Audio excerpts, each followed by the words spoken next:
Hello बच्चों, welcome to back my YouTube channel Ujjwal Mantra. बच्चों, आज हम लोग फिर से एक नई वीडियो के साथ आए हुए हैं। आज हमारा वीडियो है class 10th UP board English literature. अब जैसा कि आप लोग जानते हैं, इंग्लिश लिटरेचर में 3 बुक हैं। 3 बुक में जिसमें से फर्स्ट है प्रोज, दूसरा है पोइट्री, तीसरा है हमारा सप्लीमेंट्री। तो अब हम लोग सबसे पहले नंबर पे हम लोग पहली बुक स्टार्ट करेंगे प्रोज। वो भी 20 मोस्ट इंपॉर्टेंट क्वेश्चंस लाए हुए हैं। वो प्रोज का फर्स्ट लेसन है अ लेटर टू गॉड।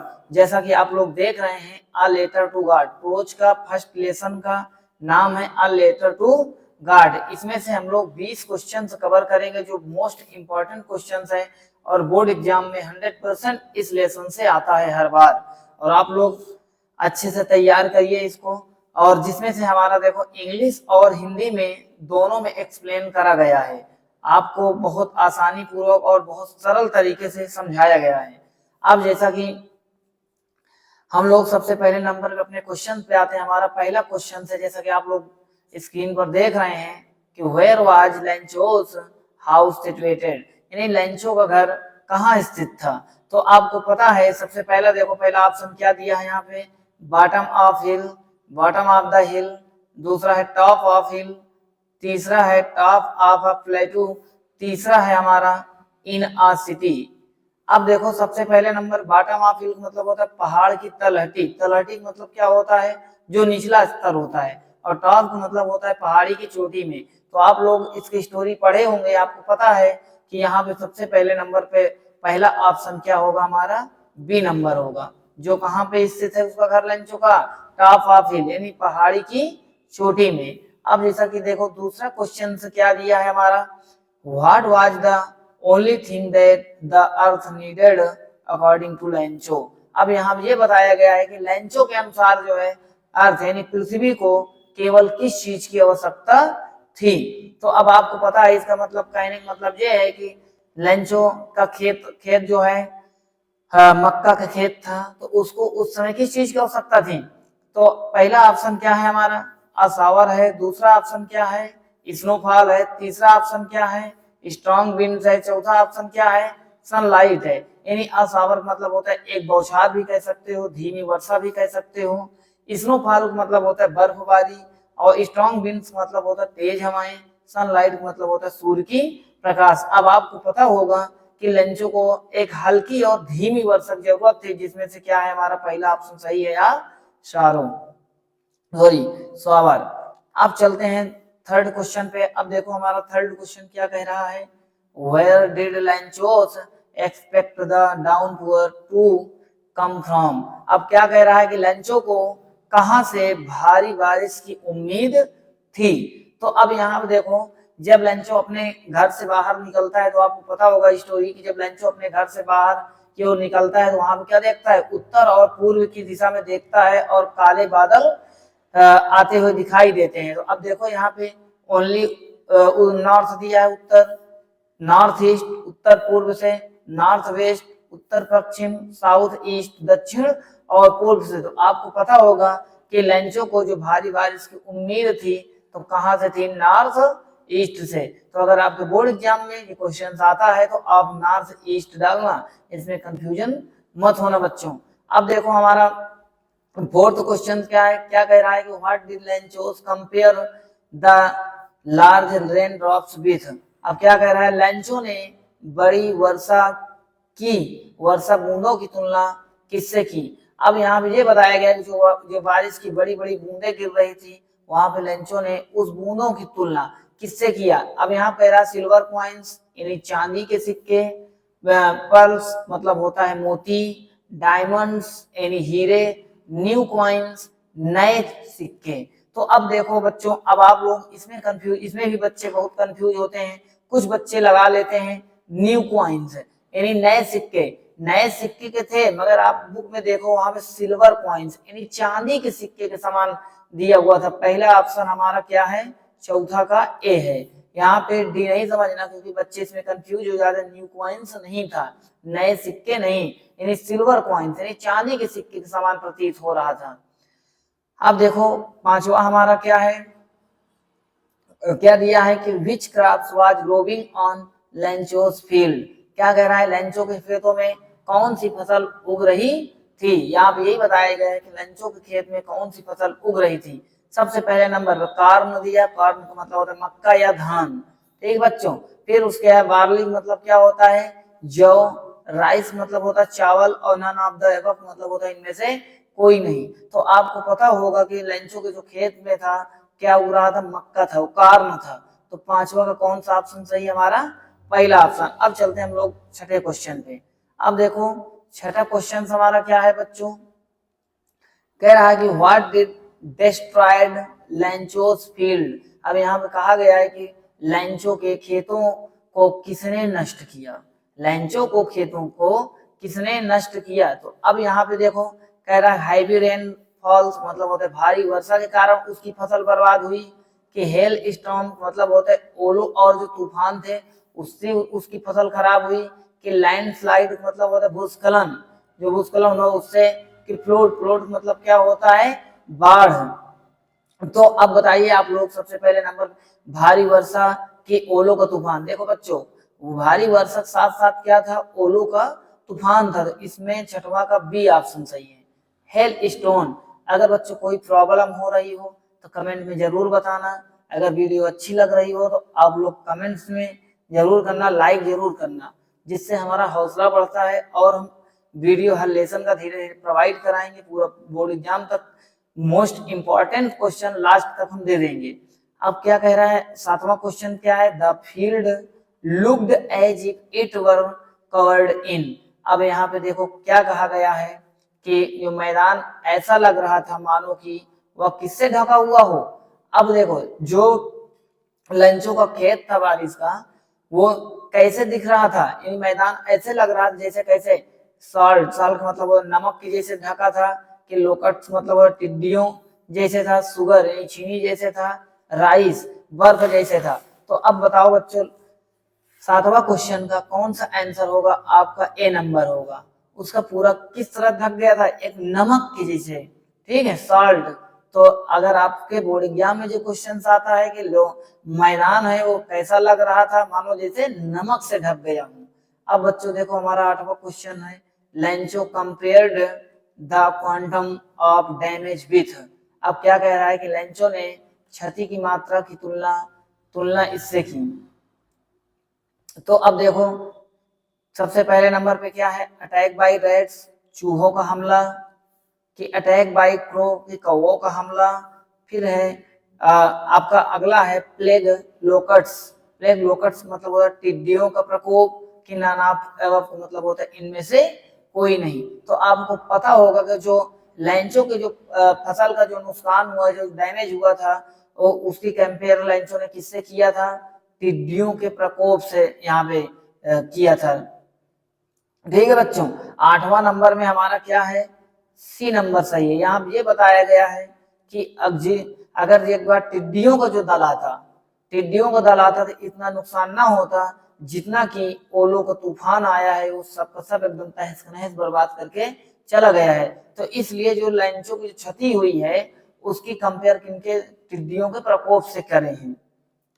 फिर अगला देखो नौवां क्वेश्चन हमारा क्या है, what was the only hope left in the heart of Lencho's family. यानी लेंचो के परिवार को के दिलों में एकमात्र आशा क्या बची थी।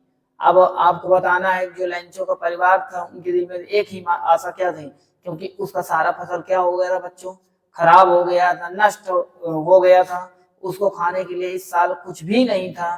तो देखो पहला नंबर है कंपेंसेशन ऑफ गवर्नमेंट, मतलब होता सरकार से मुआवजा, की हेल्प फ्रॉम फार्मर्स एसोसिएशन, यानी किसान संघ से मिली मदद है। फिर अगला है क्या, हेल्प फ्रॉम गॉड, भगवान से मदद।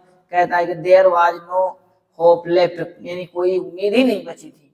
तो आपको बच्चों पता होगा कि लेंचो को केवल एक ही आशा थी, तो वो था किससे, हेल्प फ्रॉम गॉड, यानी भगवान से मदद। उसके अलावा लेंचो को किसी से कोई भी उम्मीद नहीं थी। अब देखो बच्चों 10वां क्वेश्चन क्या है हमारा, how did Lencho decide to contact his last report. अब यहाँ पे क्या कहा गया है, लेंचो ने अपने अंतिम उपाय से संपर्क करने का निर्णय कैसे लिया। अब बच्चों यहाँ पे यहाँ पे यही कहा गया है कि अब भगवान से उम्मीद तो थी लेंचो को, मगर उस उम्मीद को कैसे संपर्क करा जाए, कैसे भगवान तक पहुंचा जाए। तो अब वही देखो किसके द्वारा पहुंचा जाए भगवान के पास, किसके, जैसे कह रहा है बाई विजिटिंग देम पर्सनली, उनसे व्यक्तिगत रूप से मिलकर, कि थ्रू आ लेटर, तो एक पत्र के माध्यम से, कि थ्रू ईमेल मतलब ईमेल के माध्यम से, थ्रू फैक्स मतलब होता फैक्स के माध्यम से। तो अब बच्चों, अब आपको समझ में आ रहा होगा कि हम लेंचो को कहने का मतलब ये है कि जो लेंचो अगर भगवान से एक उम्मीद थी तो भगवान से वो कैसे संपर्क करे। तो उसके मन में एक उपाय सूझा, उसने क्या किया, थ्रू एक पत्र के माध्यम से क्या किया उसने, भगवान को एक पत्र लिखा, थ्रू अ लेटर। तो 10वां का क्या है हमारा, बी नंबर, यानी पत्र के माध्यम से लेंचो ने भगवान को क्या लिखा, एक पत्र लिखा। अब देखो अग्रहवा हमारा क्वेश्चन क्या है बच्चों, how much money did Lencho's ask for, यानी लेंचो ने कितने पैसे मांगे। जब लेंचो ने पत्र लिखा तो उसने लेंचो ने कितने पैसे मांगे, उनको कितने पैसों की जरूरत थी, 100 पीसोस की। तो यहाँ पे 11 का कौन सा ऑप्शन सही है हमारा, पहला ऑप्शन सही है। उसने 1000 ना पीसोस मांगा, ना 10 पीसोस मांगा, ना 500 पीसोस मांगा, ओनली कितने पीसोस मांगा, 100 पीसोस मांगा। अब हम 12 नंबर पे चलते हैं। अब देखो बच्चों 12 नंबर हमारा क्या क्वेश्चन है, what was the immediate reaction of the postman on seeing the letter. तो इसका हिंदी क्या है, पत्र को देखकर डाकिया को की तत्काल प्रतिक्रिया क्या थी। अब इसका मतलब ये हुआ कि लेंचो ने भगवान को पत्र लिखा, पत्र लिखने के बाद जाता है डाकघर में, क्या कर देता है, उसको डाल देता है। और जब डाकघर में डालता है तो वहां पे जो डाकिया था उस पत्र को जब निकालता है तो देखता है, तो वही चीज बताया गया है कि उस समय उसकी क्या प्रतिक्रिया थी जो डाकपाल ने पत्र को निकाला। तो पहला ऑप्शन हमारा क्या है, कह रहा है लाव्ड होल हार्टली, हार्टेडली मतलब होता पूरे दिल से वो हंसा, कि क्राइड मतलब होता है रोया, कि fail sad about what happened, जो हुआ उससे वो दुखी हुआ, कि फेल एम्पैथेटिक मतलब होता सहानुभूति महसूस हुई उसको। तो अब देखो 12 नंबर में हमारा क्या है, वो पूरे दिल से क्या किया, हंसा। क्यों हंसा, आपको पता होगा, उसने कहा कि मैंने अपने पूरे लाइफ में ऐसा पत्र कभी नहीं लिखा देखा कि जो भगवान को कोई पत्र भेजता हो, इसलिए वो पूरे दिल के साथ हंसा। फिर देखो अगला क्वेश्चन 13 नंबर क्वेश्चन क्या है, the postmaster was fat amiable man, कह रहा what is the meaning of amiable. अब यहाँ पे एमीबल का मीनिंग बताना है आपको। जो एमीबल है इसका मीन्स क्या है, इसका मतलब क्या है, कह रहा पोस्ट मास्टर एक मोटा मिलनसार आदमी था।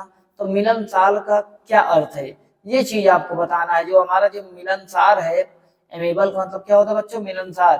तो अब देखो जैसे रूड, रूड का मतलब क्या होता है, असभ्य होता है। हेल्पफुल का मतलब क्या होता है, मददगार होता है। फ्रेंडली का मतलब क्या होता है, दोस्ताना होता है। और क्या देखो इंथुसियास्टिक मतलब क्या होता है, उत्साही। तो यहाँ पे अब आपको पता होगा कि लेंचो एक क्या, वो सॉरी पोस्ट मास्टर एक क्या था, फ्रेंडली था। तो हमारा 13 का कौन सा ऑप्शन सही है, 13 का सी सही है, वो एक फ्रेंडली था। ठीक है बच्चों, अब हम लोग चलते हैं 14 क्वेश्चन से। क्या दिया है, what else did the reply demand apart from goodwill, ink and paper. अब यहाँ पे क्या कह रहा है, उत्तर की सद्भावना क्या थी, स्याही और कागज के अलावा और क्या मांग की गई।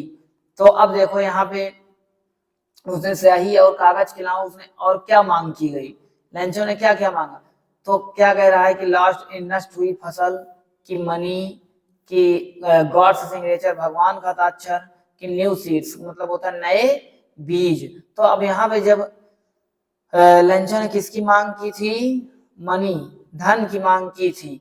उसको किसी चीज की और आवश्यकता नहीं थी, सिर्फ वो भगवान से क्या चीज की जरूरत थी, उसको मनी की। तो 14 का हमारा बी है। अब चलते हैं नेक्स्ट क्वेश्चन में। 15 क्वेश्चन देखो क्या कहता है बच्चों, कह रहा है कि what did Lencho think of the post office employees. अब क्या कह रहा है, लेंचो ने डाकघर के कर्मचारी के बारे में क्या कहा। लेंचो ने डाकघर के कर्मचारी के बारे में क्या कहा। तो बच्चों ये लेंचो ने इसको कब बोला? लेंचो ने जब उसके लेंचो के पास जब लेंचो 100 पीसोस मांगा और 100 पीसोस नहीं पहुंचते हैं, तब उसके बाद जब लेंचो भगवान को दोबारा पत्र भेजता है तो वहां पे लेंचो यही कहता है कि जो डाकघर के लोग हैं वहां पे क्या है, तो बदमाशों को झुंड है, कि असभ्य हैं, कि अनुपयोगी हैं, कि घमंडी हैं। तो अब देखो हमारा 15 क्वेश्चन का कौन सही है?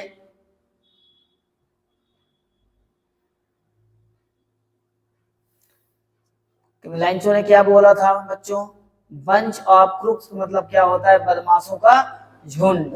ठीक है बच्चों, तो यहाँ पे अनहेल्पफुल अनुपयोगी नहीं था, रूड असभ्य नहीं थे, प्राउड घमंडी नहीं थे, ये नहीं। तो उसने लेंचो ने क्या कहा था? वो एक बदमाशों का झुंड है। तो लेंचो ने दोबारा पत्र में क्या लिखा था? Bunch of crooks. याद रखना बच्चों। अब 16 नंबर हमारा क्या है? द पोस्ट मास्टर वाज, देखो डेड डैश लगा है, कहता है एमिबल फेलो, कहता पोस्ट मास्टर एक क्या मिलनसार व्यक्ति थे। कैसा था? असभ्य था, रूड। रूड मतलब क्या होता है? असभ्य, फ्रेंडली, मित्रतापूर्ण, फैट, मोटा, लेजी, आलसी।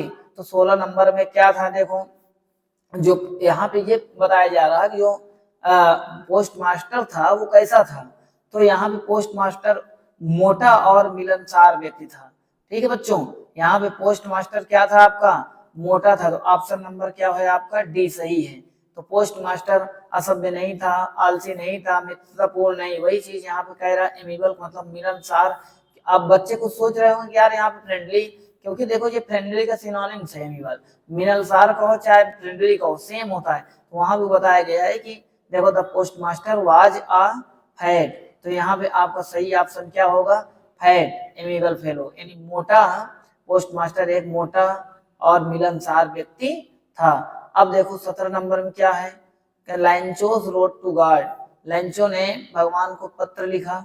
क्या लिखा? कह रहा है if you don't help me, यदि आपने मेरी मदद नहीं की तो my family and I will go, क्या मैं और मेरा परिवार इस समय क्या रह जाएंगे? भूखे रह जाएंगे, भूख से मर जाएंगे। तो क्या कहा है देखो कि टू द डॉग्स कुत्तों को, कि ड्राई मतलब सूखा, कि मैड पागल हो जाएंगे, कि हंगरी भूखा। तो आपको पता होगा बच्चों कि वो लेंचो यही कहा है कि अगर आपने मेरी मदद नहीं की तो इस साल मैं और मेरा परिवार क्या होंगे? भूखे रह जाएंगे, भूखे मर जाएंगे। तो 17 का हमारा कौन सा सही है? डी नंबर सही है। अब नेक्स्ट क्वेश्चन 18 चलते हैं। अब बच्चों जैसा देखो 18 नंबर हमारा क्या है? Lencho wrote to a letter, अब लेंचो ने एक पत्र लिखा। किसको लिखा? अब 18 नंबर देखो, भगवान को पत्र लिखा, कि पोस्ट मास्टर को पत्र लिखा, कि आ फ्रेंड मतलब होता है एक मित्र को पत्र लिखा, कि विलेज आहेड यानी ग्राम प्रधान को। तो हमारा 18 क्वेश्चंस क्या है? Lencho wrote a letter to, यानी लेंचो ने एक पत्र लिखा। अब यहाँ ये बताया गया पत्र लेंचो ने किसको लिखा? भगवान को पत्र लिखा, कि पोस्ट मास्टर को पत्र लिखा, कि आ फ्रेंड मित्र को पत्र लिखा, विलेज हेड मतलब होता है ग्राम प्रधान को पत्र लिखा। तो अब देखो आपको पता ही होगा लेंचो ने पत्र किसको लिखा था? भगवान को लिखा था। 18 नंबर कौन सा सही है? ए नंबर। अब 19 नंबर पे आते हैं, कह रहा है कि what does Lencho's call the post office employees. अब क्या कह रहा है? लेंचो ने डाकघर के कर्मचारियों को क्या कहता है? ये चीज आपको बताना। कहता है आप बंच ऑफ रॉबर्स मतलब होता है लुटेरों का एक झुंड, आप बंच ऑफ लायर्स मतलब झूठों का एक समूह, कह रहा आप बंच ऑफ फूल्स मतलब होता है मूर्खों का एक समूह, आप बंच ऑफ क्रुक्स मतलब होता है बदमाशों का एक झुंड। अब आपको पता होगा कि 19 का कौन सही है? D number. तो लेंचो ने वहां पे डाकघर के जो कर्मचारियों हैं उनको क्या कहा था? आप बंच ऑफ क्रुक्स यानी बदमाशों का एक झुंड है। अब देखो बच्चों 20वां क्वेश्चन है, ये आपको मैं होमवर्क देता हूँ। लेंचोस लेटर इंक्लूडेड, इन लेंचो का पत्र शामिल था। डिटेल्स ऑफ प्रॉब्लम के description of the post office के बिलीफ इज बीइंग लूटेड के लिस्ट ऑफ फर्नेस डिमांड्स। अब आपको ये क्वेश्चन आपको बताना है कि लेंचो का जो पत्र है वो किससे शामिल है। आप लोगों को ये होमवर्क हम देते हैं और आप लोग कमेंट्स में जरूर बताना इसको। ठीक है बच्चों, आपको कमेंट्स में इसको जरूर बताना है कि लेंचो का जो पत्र था किसमें शामिल था। तो बच्चों, अगर आपको हमारी ये वीडियो अच्छी लगी हो तो ज़्यादा से ज़्यादा लोगों को पास शेयर करें, और अगर इस चैनल पर नए हों तो आप इस चैनल को सब्सक्राइब जरूर करिएगा। अगर बच्चों आप लोगों को कोई तरह की भी जानकारी लेना है किसी भी तरह का, तो हमारा ये व्हाट्सएप नंबर है, आप इस व्हाट्सएप नंबर पे संपर्क कर सकते हैं हमें, कोई भी प्रॉब्लम जाती है। Thank you.